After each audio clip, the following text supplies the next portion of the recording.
right, it's Wednesday, so that means a water movie, September Storm.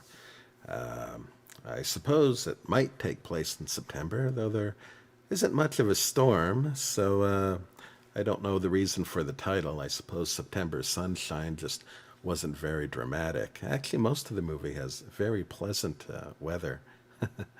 The premise is, well, heading out to deep sea with people you just met. What could possibly go wrong? Now, maybe this is a reflection of the era of the film, but this story could have gotten very dark, and in a modern movie, almost certainly would have. Though there is some betrayal, it never quite went down the rabbit hole I was just kind of sensing it always would. It actually turned out to be a fairly light-hearted thing, almost more of a showcase of a 50s era scuba diving trip. The underwater shots are great, though they do get a little dark. And actually, for a very good explanation of why that is, the channel Tommy Boy 3D reviewed an underwater IMAX film, and he gave a great explanation as to why filming underwater can lead to a loss of color in general. I'll see if I can find the link to that review and put it in the description. Now, coming back to this movie, apparently there's no record of what camera they used to film the 3D underwater. What they used for the rest of the film was this thing called natural vision, which is about the size of a small car. And it's very impressive knowing that they filmed this on the water with this Volkswagen of a camera. Now, this was the same rig that they used for filming House of Wax and a few others. And the 3D is great in every shot.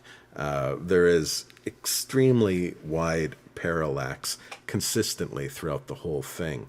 From just a 3D point of view, the film is dazzling through the whole thing. It's just picturesque, though it never tries to poke you in the nose.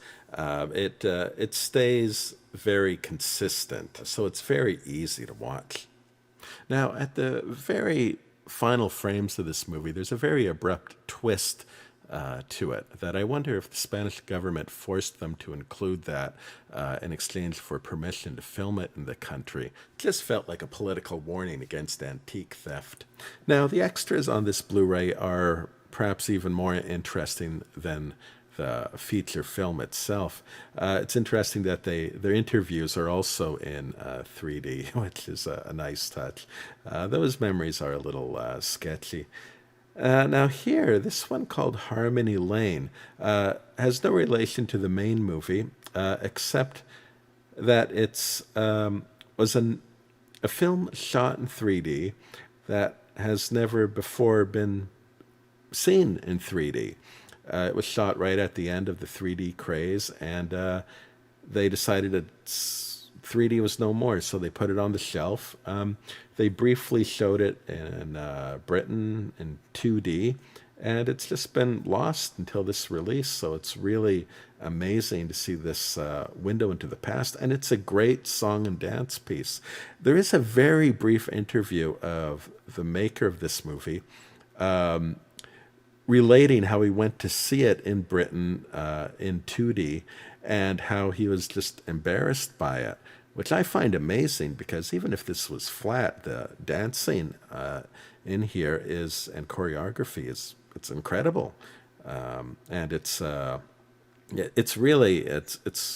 almost worth the Blu-ray just for this. In my opinion, this outshines the movie. Now, here is something really odd, and at first glance seems like a complete mismatch to be included on this Blu-ray disc. It has two titles. It's called Gone by Space Attack or The Adventures of Sam Space, which is probably more appropriate. There's no real attacking here. And I guess the reason it was included here is when September Storm was originally released in theaters, this was something produced years earlier, but 3D kind of fell out of fashion, so it was sitting on the shelf, so they decided to include it when they released September Storm in the theater. And the 3D Archive, when putting together this Blu-ray, thought, hey, let's include this because it was also shown at the same time as September Storm. And it's charming. It's kind of like the Rudolph the Red-Nosed Reindeer Christmas cartoon. This Blu-ray turned out to be a fun little variety pack of 3D.